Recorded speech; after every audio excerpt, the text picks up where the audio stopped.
کرتے میدان والسلام على سيدنا ومولانا حبيبنا وطبيب نفوسنا بالقاسم المصطفى وعلى الطيبين الطاهرين المعصومين الذين انزلهم بالصلاه تحتهم تدبيرا ولا على اعظمهم ازمتهم ومن هذا الى قيام يوم الدين اما بعد فقد قال الله تبارك وتعالى في كتابه وهو اصدق الصادقين وقوله الحق بسم الله الرحمن الرحيم ان الدين عند الله الاسلام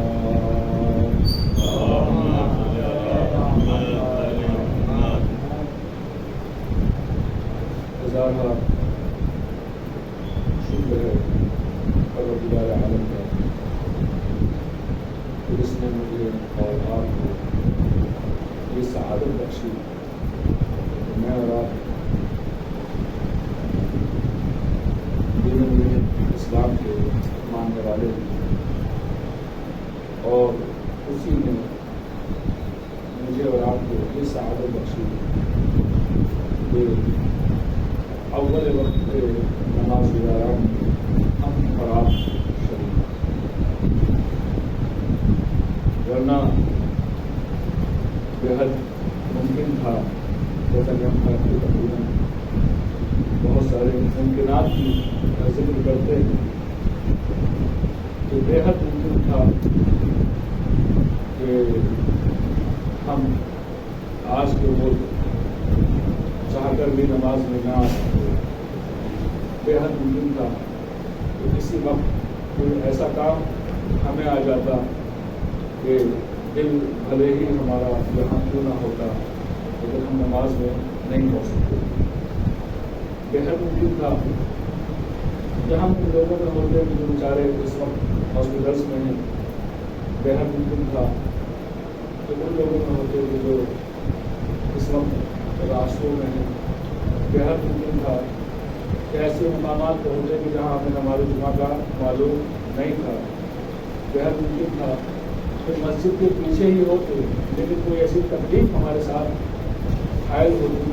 کہ جو ہمیں نماز سے روکے رکھتی بےحد ممکن تھا کہ سب کچھ ہوتا لیکن توفیق نہ ہوتی صرف اور صرف خداوند عالم کی توفیق ہے کہ جو مجھے اور آپ کو یہاں پہنچا صرف اس کی دی ہوئی توفیق صرف اس کا کرم ہے صرف اس کی نظر عنایت ہے صرف اس کی مہربانی اسی کی مہربانی ہے کہ جو انسان کی مرنے کے بعد تک اگر اس نے کوئی اولاد صالحہ چھوڑی جیسے کہ روایت موجود ہے ہمارے سامنے ایک شخص اللہ کے رسول کسی قبرستان سے گزر کے جا رہے تھے تو آپ نے کہا جلدی جلدی یہاں سے گزر جائیے جلدی جلدی گزر جائیے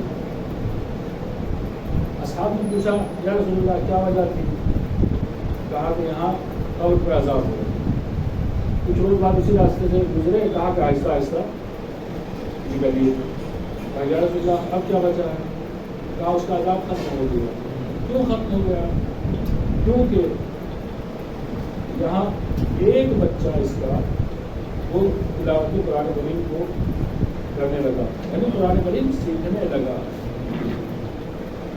قرآن کریم سیکھ رہا ہے الحمدللہ میں اور آپ اس قدم میں چند علوم کو بڑھانے والے ہیں اللہ کا لاکھ لاکھ احسان ہے جو اس نے مجھے اور آپ کو توفیق دی کہ ہم بچوں کے لیے اسی قرآن کی تلاوت کا اہتمام کرنے والوں میں سے ہیں اس نے مجھے توفیق دی کہ 1000 کلومیٹر سے اس نے مجھے یہاں بلایا اس نے آپ کو توفیق دی کہ 1000 کلومیٹر سے آپ نے عالم کا انتظام کیا اس نے مجھے اور آپ کو توفیق دی کہ ہم اس راستے کے اوپر کام کرنے کے جو اہل بیت کا راستہ ہے اس نے مجھے اور آپ کو توفیق دی کہ ہم اس کام کو کریں کہ جو اہل بیت کا کام ہے. اس نے مجھے اور آپ کو توفیق دی کہ ہم قرآن کے لیے خدمت کر سکیں, اور اس نے مجھے اور آپ کو توفیق دی کہ ہم اہل بیت کی خدمت کر سکیں, ہم ان کے نام کو زیادہ سے زیادہ دوسروں تک پہنچائیں, ہم ان کے نام کی روشنی کو دوسروں تک پہنچائیں, ان کے نام کی روشنی سے خود اپنے نفوس کو جلا دیں اور دوسرے نفوس کو بھی جلا دیں. بے شک صرف اس کی عطا ہے اور وہی عطا کرنے والا ہے. ہم نے یہ دیکھا کہ تاریخ ہمیں ملتی ہے کہ اہل بیت علیہ السلام نے قرآن کا اہتمام کرنے والوں میں امام حسین علیہ السلام کا ایک واقعہ ملتا ہے. ایک شخص نے امام کے کسی بچے کو, ان کے گھرانے کے کسی بچے کو سورہ حمد کی تعلیم دی, سورہ الحمد سکھایا. امام نے اسے 1000 دینار دی, 1000 دینار اس کو. لیکن پیسہ انسان کوئی بھی عاقل و سمجھدار انسان پیسہ وہاں خرچ کرتا ہے جہاں اہمیت ہو, بغیر اہمیت کے کوئی پیسہ خرچ نہیں کرتا. اس میں امام جو کہ اپنے زمانے کا سب سے زیادہ عقل مند شخص ہوتا ہے, اس سے زیادہ عقل, سمجھ, شعور, تمیز, تہذیب کسی کے پاس نہیں ہوتی. وہ امام ہمارا ایک آدمی کو صرف سورہ حمد کے سکھلانے کے عوض میں 1000 دینار دے رہا ہے, 1000 دینار دے رہا ہے. یہ وہ زمانہ ہے کہ جہاں 1000 دینار بہت زیادہ ہوتے ہیں. آج بھی 1000 کا عدد, روپے کی بات کریں تو 1000 کا عدد بہت بڑا ہوتا ہے. اصولاً اور عام اگر نگاہ کریں تو ہم اور آپ یہ دیکھیں گے کہ شاید ایک عام جو مزدور, ایک عام جو کام کرنے والا ہوتا ہے, اس کی اجرت سے شاید ڈبل 1000 روپے ہوتے ہیں. آج کی مثال کریں, اس کی اجرت سے شاید ڈبل. امام اس کے برابر اشرفی دے رہے, کیوں؟ صرف اور صرف ایک قرآن کا سورہ سکھایا, صرف ایک قرآن کا سورہ سکھایا. اب یہ تو ظاہر ہے کہ اگر کوئی قرآن کے لیے اتنا اہتمام کرے تو اہل بیت اس کو کیا پسند کرتے ہیں, اس کے لیے کیا پسند کرتے ہیں. پروردگار عالم جو ان ائمہ سے زیادہ کریم ہے, انسان کو کیا عطا کرنے والا ہے. الغرض کہ صرف اس کی عطا ہوتی ہے اور صرف اس کے دی ہوئی توفیق ہے کہ جس کے نتیجے میں میں اور آپ کسی بھی نیک اعمال کو انجام دیتے ہیں. قرآن کریم خود ارشاد فرماتا ہے کہ جو کوئی بھی نیکی کرتا ہے وہ اللہ کی طرف سے, اور اگر کوئی برائی کو انجام دیتا ہے وہ خود اس بندے کی اعمال. حتیٰ مشکلات و پریشانی کے بارے میں بھی چھٹے امام جعفر صادق علیہ السلام آپ ارشاد فرماتے ہیں کہ کوئی سردرد بھی ایسا نہیں ہے کہ جو بغیر گناہ کے انسان کو آ جائے, بغیر گناہ کے انسان کے گناہ ہوتے ہیں جو اس کے سامنے پریشانی آتی ہیں, انسان کے گناہ ہوتے ہیں جو اس کے سامنے مشکلات آتی ہیں. تو اب ہمیں اگر ان سب سے بچنا ہے, ہم کہیں بھائی سب بیمار ہوتے ہیں, ہم کہیں کہ سب کے سامنے مشکلیں آتی ہیں, سب کے ساتھ پریشانی ہوتی ہیں, سب کے ساتھ تکلیفیں ہوتی ہیں, نہیں سب کے ساتھ ہوتی ہیں, لیکن اس سے بچنے کا طریقہ بتایا اہل بیت نے. ان سب سے بچنے کا طریقہ بتایا اہل بیت نے. کیا طریقہ ہے؟ کہا کہ گناہ چھوڑ دیجیے, گناہ چھوڑ دیجیے اور زیادہ سے زیادہ آپ توبہ کیجیے. امیر المومنین مولا علی السلام مولا کے پاس ایک شخص آتا ہے, کہتا مولا رزق میں تنگی ہے, کہا استغفار کیجیے. کہا مولا بیماری بہت زیادہ ہے, کہا استغفار کیجیے. کہا مولا فلاں کام نہیں ہو رہا, کہا استغفار کیجیے. اب دیکھنے والے نے پوچھا مولا یہ کیا؟ استغفار کیجیے. آپ دیکھیے آپ صرف ایک لفظ کو دیکھ رہے ہیں کہ ہم کہہ رہے ہیں استغفار کیجیے. تم صرف ایک لفظ کو دیکھ رہے ہیں, ہم اس کی وجہ جانتے ہیں کہ ان تمام تر مصیبت پریشانی بلاؤں کی جو وجہ ہے وہ صرف اور صرف تمہارے گناہ ہے. اس سے استغفار کیجیے, معاف ہو جائیں گے. مثال جیسے اگر آپ کو اس راستے سے کوئی خود گزرنا ہے یا ایک وہیکل لے کے گزرنا ہے, کسی کو کار لے کے جانی ہے, کسی کو مثلا اور کوئی سواری لے کے جانی ہے, لیکن یہ راستہ رکا ہوا ہے. رکا کہاں سے ہے؟ مثلا ایک دیوار سے. مثلا ایک دیوار سے. اب آپ کہیں کہ جناب مجھے خود گزرنا تھا, میں نہیں گزر پا رہا. اس نے کہا مجھے بائک لے کے جانی تھی, میں نہیں گزر پا رہا. اس نے کہا اسکوٹر لے آنا تھا, وہ نہیں گزار پا رہا. اس نے کہا کار لے جانی تھی, نہیں گزار پا رہا. اس نے کہا آٹو لے آنا تھا, نہیں گزار پا رہا.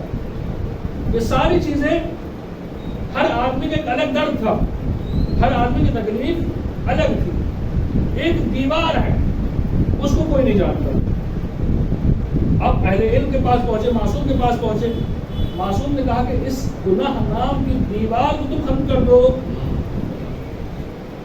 کہ تمہاری ہر گاڑی یہاں سے نکل جائے. تو بس میرا آپ کا وتیرہ یہی ہونا چاہیے کہ اگر مشکلات و پریشانیوں کا سامنا کر رہے ہیں تو ہمیں چاہیے کہ ہم استغفار کریں اور بارگاہ رب العزت میں توفیق کو مانگیں, بارگاہ رب العزت میں شکر ادا کریں کہ پروردگارا میرا لاکھ لاکھ احسان ہے کہ تو نے ہمیں یہ سب توفیق دی کہ جس کے ذریعے سے ہم مسلمان ہوئے, اہل اسلام ہوئے, اہل بیت کے چاہنے والوں میں ہوئے. ہفتے کی مناسبات میں پچھلے ہفتے بھی ہم اس کو ذکر کر چکے. آج کے روز کی مناسبت 10 ربیع الاول, کل الحمدللہ عید ظہرہ. میں اس کے لیے بھی پروردگار کا شکر ادا کروں گا میرے معبود جہاں تو نے ہمیں ان لوگوں میں قرار دیا کہ جو تیرے سچے بندے, تیرے خاص بندے امام حسین علیہ السلام کے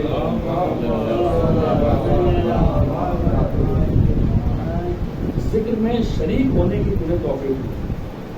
ہم نے پچھلے ہفتے بیان کیا تھا کہ لاکھ لاکھ احسان پروردگار کا کہ اس نے ہمیں بقرعید دکھائی, غدیر دکھائی, مباہلہ دکھایا اور پھر توفیق دی. ورنہ ممکن تھا کہ بقرعید بھی ہم نہ دیکھتے.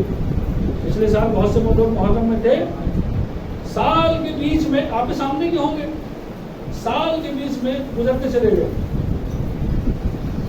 اس کا احسان کہ اس نے ہمیں بقرعید دکھائی, پھر اس بیچ میں بہت سارے لوگ گئے لیکن اس نے ہمیں وہاں جانے والوں میں نہیں رکھا. اس نے پھر ہمیں غدیر دکھائی. پھر اس کا احسان کہ اس نے مباہلہ تک پہنچایا, ورنہ بہت سے لوگ تھے غدیر و مباہلہ کے درمیان میں چلے گئے. پھر اس کا احسان کہ اس نے محرم دکھایا. اب اس کا لاکھ لاکھ احسان کرتے ہیں, شکریہ ادا کرتے ہیں کہ پروردگارا کہ تیری دی ہوئی زندگی ہے, ایک ایک نفس پہ اگر ہم ایک ایک سانس کے اوپر اگر ہم شکریہ ادا کریں تو ہم ادا نہیں کر سکتے. میرے معبود 2 عمل انسان کرتا ہے ہر سانس میں, ایک بار سانس لیتا ہے اور سانس چھوڑتا ہے. اگر شکر ادا کرنا چاہے تو ایک مرتبہ کر سکتا ہے. ساری زندگی میں تیرے شکر میں اگر گزر جائے تو بے حد کام. تو یہ احسان ہے اس کا کہ اس نے محرم کے بعد جہلم تک پہنچایا, جہلم کے بعد پھر یہ توفیق دی کہ ہم عید کے دن کو درد کر سکیں. الحمدللہ پروردگار کا احسان کو اس نے ہمیں اس مقام تک پہنچایا. اور آج کا روز 10 ربیع الاول کہ جو کہ ایک روایت کے اعتبار سے جناب رسول اللہ صلی اللہ علیہ وسلم کے نکاح کا دن بھی ہے, ساتھ ہی یہی وہ روز ہے کہ جس میں جناب لوط کی وفات ہوئی. اور جناب لوط ایک ایسے نبی تھے کہ ہمارے جوان طبقہ بہت کم جانتا ہے، لیکن فرض ہے، ابھی موقع نہیں ہم بیان کریں، انشاءاللہ کسی موقع پر فرض ہے ہمارا کہ کم سے کم ان ائمہ ان انبیاء کے جو 25-30 سے زیادہ نہیں ہوتے جن کا قرآن کریم میں ذکر ہے، جن کا نام کے ساتھ ذکر کیا گیا ہے، ان تاریخ کو کم سے کم ہمارا فرض بنتا ہے. اور جد پیغمبر جناب عبد المطلب ان کی وفات کرے. عبد المطلب وہ شخصیت ہیں کہ جو اللہ کے نبی کے دادا ہیں، ساتھ ہی تاریخ میں ایک اہم ترین واقعہ آپ کی طرف سے نقل ہوتا ہے، آپ کے نام سے نقل. اب رہا کہ جس نے خانہ کعبہ کی نقل میں اس کی برکات، اس سے لوگوں کی محبت کو دیکھتے ہوئے اس کی نقل میں ایک کلیسا بنوایا. کیا بنوایا؟ ایک کلیسا بنوایا، ایک چرچ بنوایا. اور لوگوں سے چاہا کہ جس طریقے سے پورے سال لوگ خانہ کعبہ کی زیارت کو آتے ہیں، اس کی زیارت کو بھی آئیں. اور جیسے لوگ حج بھی یہاں جمع ہوتے ہیں، یہاں بھی لوگ جمع ہوں. اس نے جتنی ہو سکتا تھا اسے شاندار، خوبصورت، آسائش و آرام کے ساتھ بنوایا. جتنا کچھ لوگوں کو لبھانے بلانے کے لیے چیزیں چاہیے تھی ان سب کے انتظامات کیے. جتنا کچھ ایڈورٹائزمنٹ تبلیغات اس کے لیے ہو سکتی تھی اس نے وہ سب انتظام کیے. جو کچھ اس کے بس کا تھا اس نے کوشش کر لی. لیکن کہاں خانہ کعبہ جو کہ اللہ کا گھر تھا، انبیاء کے ہاتھ کا بنا ہوا، کہاں وہ اور کہاں ایک عام آدمی کا بنایا ہوا کلیسا، کوئی مقابلہ نہیں تھا. لہذا لوگوں نے بھی اس کلیسا کی طرف، اس چرچ کی طرف کوئی خاص توجہ نہیں دی. ممکن ہے اس کے اصحاب و احباب میں سے جو لوگ تھے انہوں نے آنا جانا شروع کیا، لیکن جیسے عرب میں خانہ کعبہ کی حیثیت تھی وہ حیثیت وہ کلیسا نہیں پا پایا، اس کو حاصل نہیں کر پایا. اب یہ اس بات سے بے حد ملول ہوا، رنجیدہ ہوا اور بہت زیادہ ناراض ہوئے کہ لوگ کیوں کعبے کو چھوڑ کر اس کلیسا کی زیارت کو نہیں. اس کے سمجھ میں آیا، یہ کہیں کہ شیطان نے اس کو یہ وحی کی کہ ٹھیک ہے اگر وہ صاحب فضیلت با فضیلت ہے اور لوگ اس کی فضیلت کا اقرار کیے ہوئے ہیں تو کیوں نہ میں اس صاحب فضیلت کو ہی ختم نہ کر دوں. لہذا اس نے سن 1 عام الفیل بعثت رسول اللہ سے 40 سال پہلے، جس سال میں اللہ کے رسول کی ولادت ہوئی، اس سال میں ہاتھیوں کا لشکر لے کر خانہ کعبہ کے اوپر چڑھائی کر. اور اس زمانے میں کوئی وہاں حکومت نہیں ہوا کرتی تھی کہ فوج ہو اور وہ مقابلہ کرے اور وہ سب. قبیلہ وار جنگیں ہوا کرتی تھی، جیسا کہ آپ نے ہندوستان کی تاریخ میں مغلوں کے آنے سے پہلے پڑھا ہوگا کہ ایک چھوٹا سا راجیہ ادھر ایک ادھر ایک ادھر ایک ادھر. اس سے زیادہ عرب میں بھی کوئی بڑی حکومت نہیں تھی. تو اب جب یہاں کوئی طاقت ہی نہیں تھی تو مقابلہ کیا کرتی؟ کوئی طاقت نہیں تھی جو مقابلہ کرتی. لہذا مکے والوں نے جیسے ہی دیکھا کہ وہ ہاتھی لے کر آیا ہے، سب کے سب بھاگ کھڑے ہوئے، سب کے سب بھاگ کھڑے ہوئے اور مکے کو تنہا چھوڑ دیا، خدا کے گھر کو تنہا چھوڑ دیا. اب اگر آج کے دور میں مسلمان اور عرب فلسطین کو تنہا چھوڑے ہوئے ہیں، تو یہ جان لیجیے یہ کوئی نیا کام نہیں ہے. آج بھی وہ تنہا چھوڑے ہوئے ہیں، اور عبد المطلب کا بیٹا ہے کہ جن کا نام امام خامنہ ہے، کہ جنہوں نے آج بھی فلسطین کو اور بیت المقدس کو آج بھی تنہا نہیں چھوڑا. اللہ کے گھر کی اگر حفاظت کوئی کرتا ہے تو عبد المطلب ہوتا ہے یا ان کے والا. تو پورا مکہ خالی ہو گیا، صرف بنی ہاشم، صرف عبد المطلب اور ان کا گھرانہ. جب ابرہہ کے لشکر نے مکے کے چاروں طرف گھیراؤ ڈالا، اس وقت میں جناب عبد المطلب کے 100 اونٹ چرنے کے لیے گئے ہوئے تھے.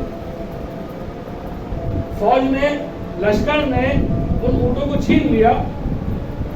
نوکر ڈر کے لوٹ آیا. اب جناب عبد المطلب کے جو سردار قریش ہیں ابرہہ کے پاس جاتے ہیں. اس لیے جاتے ہیں اپنے اونٹوں کو واپس لینے کے لیے. ابرہہ کے پاس جاتے ہیں، اس سے کہتے ہیں، اس کے پاس جاتے ہیں، جیسے معلوم ہوتا ہے کہ سردار قریش آ رہا ہے، مکہ کا سردار آ رہا ہے.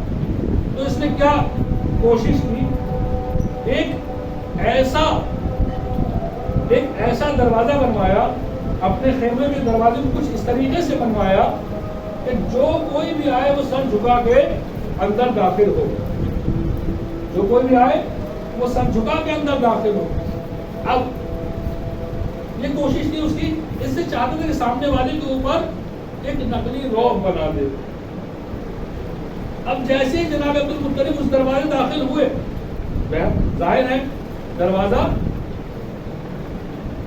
جو ہے چھوٹا تھا، آدمی جھک کے داخل ہوا، لیکن جو صاحب عزت ہوتا ہے اس کے اوپر ان سب باتوں سے کوئی فرق نہیں پڑتا. وہ ضرورت کے وقت جھکتا بھی ہے اور ضرورت کے وقت سیدھا کھڑا بھی رہتا ہے، دشمن کے سامنے کھڑا ہو جاتا ہے.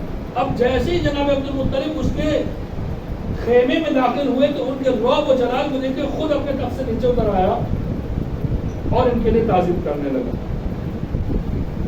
جناب عبد المطلب سے ملاقات ہوئی، حال احوال ہوا، اور ابرہہ نے پوچھا کہ آپ کس لیے تشریف لائے ہیں.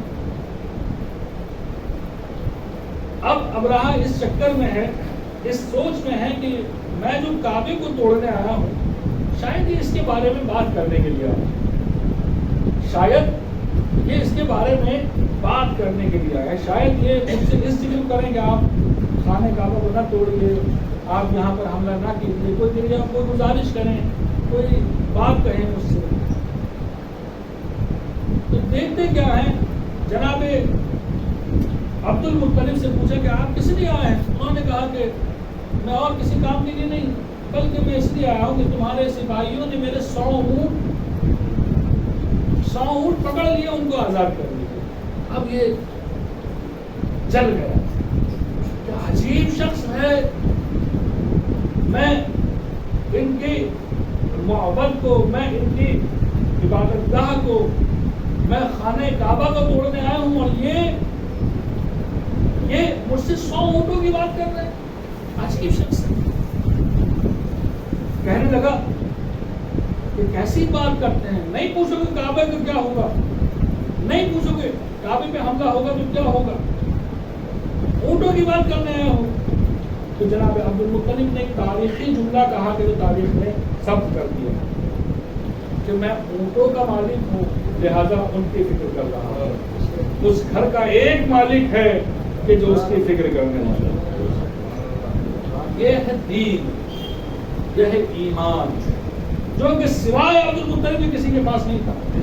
اور کسی ایمان کا نتیجہ تھا کہ اپنے بیوی بچوں کے ساتھ میں، اپنے گھر والوں کے ساتھ میں عبد المطلب اکیلے مکہ میں تھے. اور بعد میں یہی ہوا کہ وہ لشکر کے جس کو ابرہہ بہت بڑی طاقت سمجھ رہا تھا، بہت بڑی طاقت سمجھے ہوا تھا، وہ ایسا ہو گیا کہ قرآن کریم نے کہا کہ چھوٹی چھوٹی چڑیوں کے ذریعے سے ہم نے اسے ایسا بنا دیا جیسے چبایا ہوا بھوسا. لیکن بھوسا اگر خالی بھوسا بھی کہتا تو کم نہ تھا، لیکن پروردگار عالم نے بتلا دیا کہ بالکل ایسا کہ جیسے چبایا ہوا بھوسا، بے حد باریک اور بہت چھوٹا، بہت ذلیل کر کے رکھا. یہ ہے پروردگار عالم. جناب عبد المطلب کی آج وفات کا روز ہے، جناب نوح کی وفات کا روز ہے. جوانوں کو چاہیے کہ کوشش کریں زیادہ سے زیادہ پڑھیں اپنی تاریخ کو. ٹھیک ہے آپ کو دنیا کو پڑھنا ہے اور اس میں بھی آگے بڑھنا ہے، لیکن اس کو اعلی کار بنائیں اپنے آخرت کو سنوارنے. ایسا نہ ہو کہ کوئی موقع ایسا آئے کہ جب آپ کی دنیائی معلومات تو بہت زیادہ ہو لیکن دینی معلومات میں آپ پیچھے ہو. یہ آپ کے لیے بے حد خسارے کا موقع ہے. اس کے بعد جو مناسبت ہے اس ہفتے کی وہ ہے 12 ربیع الاول، جو 12 وفات کے نام سے عالم اسلام میں منائی جاتی ہے. اور ایک روایت کے اعتبار سے اہل سنت کی آج کے دن ہی آپ کی ولادت ہے، آپ رسول اللہ کی ولادت. 12 ربیع الاول ہی وہ روز ہے کہ سن 1 ہجری میں رسول خدا داخل مدینہ ہوئے.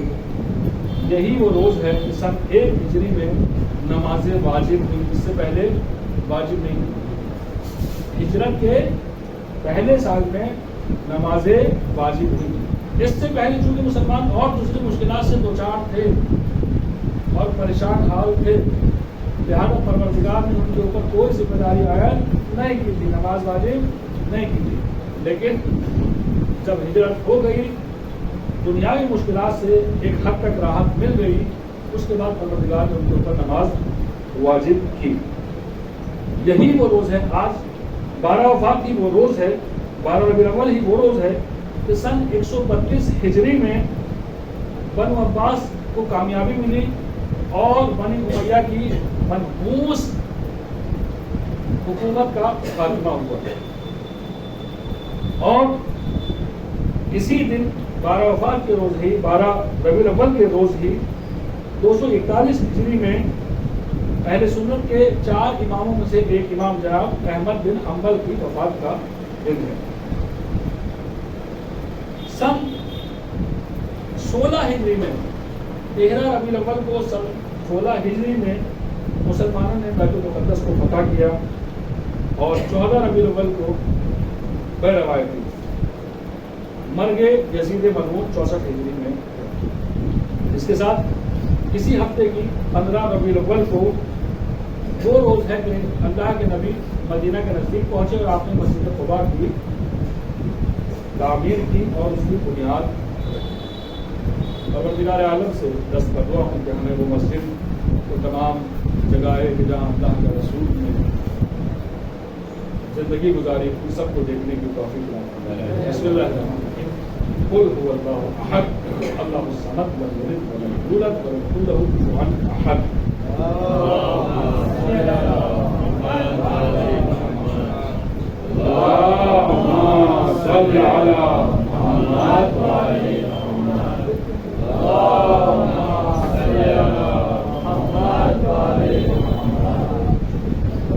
حول ولا قوة إلا بالله العلي العظيم. بسم الله الرحمن الرحيم. الحمد لله والصلاة على أهلها. أما بعد. بسم الله الرحمن الرحيم. إن الدين عند الله الإسلام.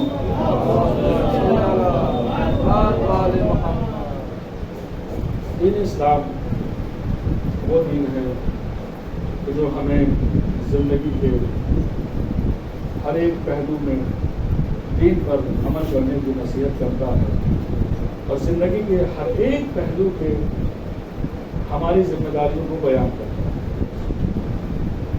دین اسلام وہ دین ہے جو ہمیں کہتا ہے کہ عبادتوں میں کس طریقے سے ہونا چاہیے. دین اسلام وہ دین ہے جو ہم سے کہتا ہے کہ نمازوں میں سر وقت آنا چاہیے. دین اسلام ہم سے کہتا ہے کہ ہماری ذمہ داری ہے کہ اگر اول وقت نماز ہمیں معلوم ہے، اول وقت خطبہ جمعہ ہمیں معلوم ہے، تو ضروری ہے کہ خطبے میں جا کر شریک ہوں۔ اور اگر کوئی بھی بلا کسی عذر کے